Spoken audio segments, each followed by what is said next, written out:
Overall, I was impressed with the submissions for the Dubai Lynx branded content and entertainment category. I think there was a lot of ambition with many of them. There were some big ideas that I think achieved a lot, and when I say a lot, I think they achieved on a lot of levels.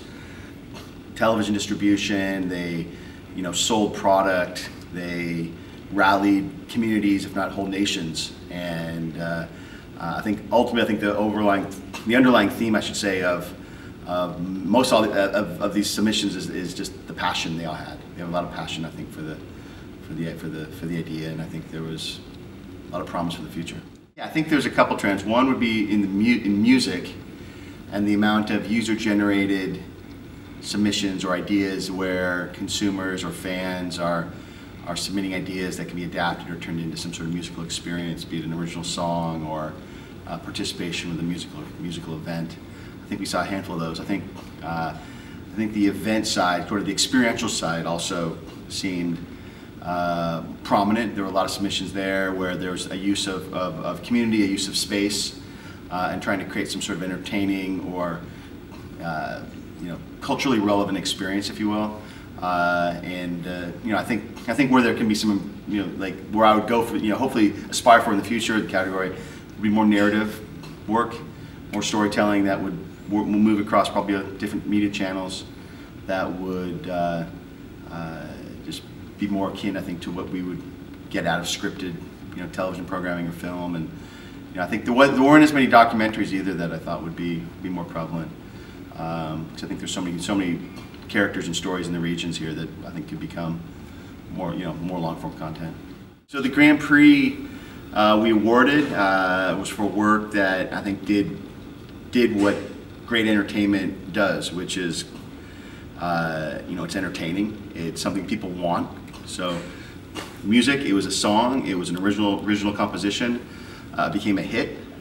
It did something that one of the jury members stated, it did something that the record labels strive to do and fail and have struggled to accomplish, which is just create that cultural hit, that popular music that people want to spend time with and want to download, want to listen to on the radio, want to adapt and cover themselves. The work also just essentially galvanized a nation, and it did things that music, popular culture does too. It became a trend, but it had a lot of purpose to it. It had a purpose to it, and you don't see that often with advertisers or entertainers or entertainment. So I think it hit checked a lot of boxes that I think people want to see and want branded content entertainment to aspire to do in the future. Great. Okay. And finally, do you have any advice to give to next year's entrants? For next year's entrants, I would just set, aspire to make the best entertainment content. Property doesn't even have to be entertaining. I mean, if it's utility content, just make stuff that people want to spend time with, that people want to download, to share, that will be memorable, that will be something that if you were a consumer, you would want to spend money on, and just do what you think is great. And I think the awards will follow. But I think I would certainly look to change culture or impact it.